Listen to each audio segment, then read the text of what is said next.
Hello and welcome to another video. This will be another Boogie2988 reaction. Looks like he uploaded again today. This one is called The Turning Point, My Origin Story. So yeah, let's see what happens in this video. I am staying in a little place. They gave this to me for $90, by the way. I don't know how much it normally is, but they cut me a deal. It's the Mountain View Lodge, is what I think it's called. Let me show you this place. All right, this is the entryway. When you come in, this is on the corner, not too far from where I live. I'm walking distance from a high school here in St. Paul. Here's this front room. Then as we go through, it's 3-bedroom, 2-bath. We're sleeping up in this one. Look at this one. Hi, baby. Hi. Look at that one. That's the one we're sleeping in. Oh, it keeps going. It just keeps going. If you have kids, you come through this hallway. We got this room. I don't understand this setup. Who's sleeping in the king-size bed next to their... I don't know. It's the cuck bed. I don't know. I like it. That's got a bathroom. We got another bedroom. Then we've got this kitchen. Look at this kitchen. Now, there's a downside to this place. When I was growing up, it was a funeral home. So the morgue's downstairs. This was a viewing room. At least I'm not sleeping in the morgue. But when I tell you that this town is full of ghosts from my past, I mean it literally. Now, the reason I came here was to explore the town. It's late at night, but there's a place I want to go see. So everybody knows about the big fight I got into that was televised. Only other real fight I got into stood right here. Going to this high school, I failed PE class. They made me take it over in 12th grade. So I'm in 10th grade PE. There's this one kid who's a smart ass to me every day. And he'd say things like, well, if you weren't so fat, we wouldn't have lost the softball game. And I'd say things like, well, if I wasn't up all night making love to your mother, I would have been able to score points, you know. So I came to my car one day and he was standing here. His older brother, 18 years old, was standing there next to him.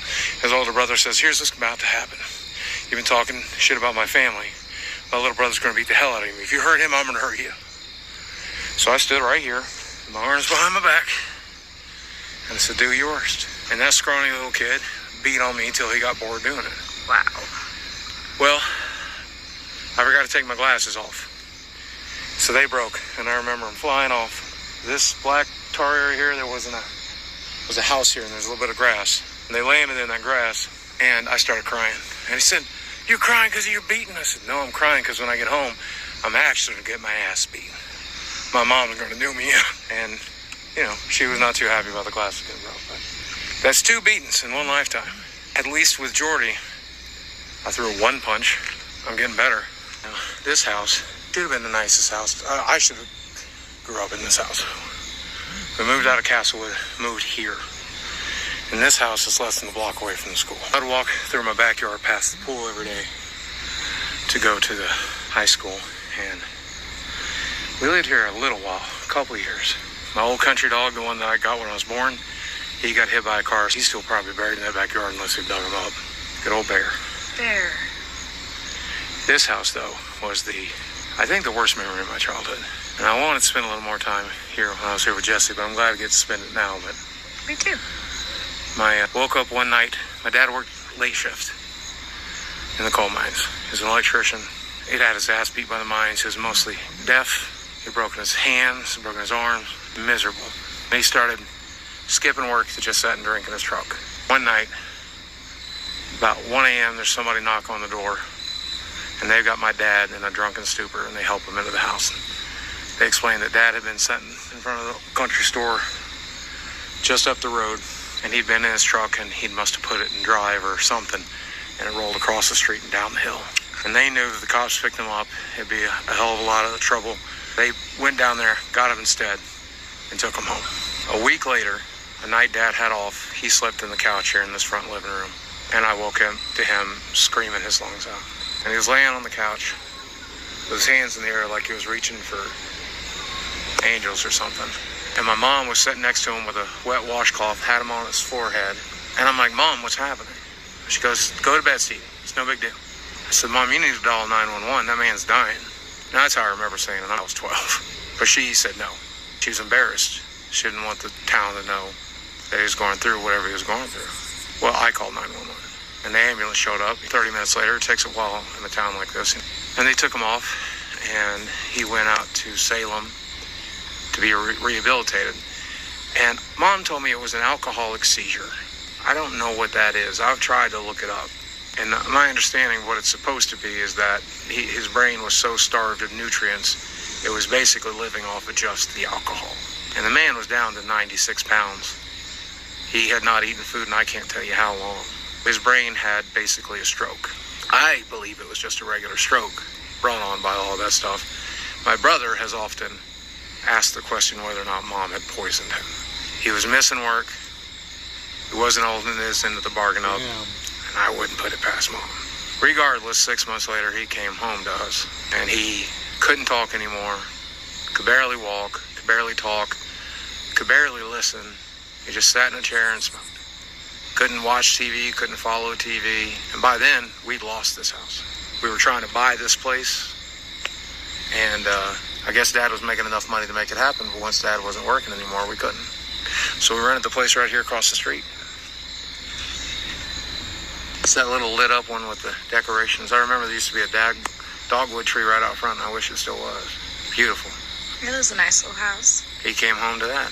And from this house to that house to the apartments that they've torn down to River Road and to finally South St. Paul. I've gone to that house once. I don't know if we're going back, but I'd give anything to be able to go into this house, walk through it. Yeah. If there was any moment that everything just took to turn for the worst, it was in this house. And while Dad was gone, while Dad was sick, my mom had never much more than spanked me a little bit or jerked me by the arm, but I got my first beating, just genuine beating in this house. She had asked me to change my bed clothes and my sheets, and it was the first time ever doing like that. I was like 10 or 11, I'd never done it before. And I was doing it wrong. She came in and just started wailing on me, screaming at me, and hitting me over and over and over again. And I remember pulling the blankets over me at first, and then eventually getting the mattress of my little twin bed on top of me, and her stomping on that mattress, just having, I think I've heard it called a stomping party before, and I think that's what it was. Well, I went into my first dissociative episode. That sucks. I mean, yeah. From what I'm hearing there, Boogie's parents weren't really good people. So. And that's where your brain kind of leaves your body and you just exist in autopilot. And I was there for I don't know how long. I do know it was light when that happened and it was dark when she came and made me get up. Dad hadn't got sick. And a whole other ball game, I think. But it is what it is. As beautiful as this town is, though, it's crazy the dark stuff like that happens in it. I think, though, coming back here, I see this place for the beautiful little town it is. This town has changed a lot for the better, and I'm really glad to be in it. Glad I was able to be here with you. I'm really glad you're here. I couldn't do this without you. I couldn't do this without my best friend. God bless you, sweetheart. God bless you, baby. Let's go find something fun to do. Let's go. Let's go find something fun. All right, neither of us is drinkers. This is, well, I am splurging a little bit. Look at that, Dr. Pecker. I had a Mountain Dew earlier, too. I'm in splurging today because we're processing our feelings, right? But we both got dark pasts, right?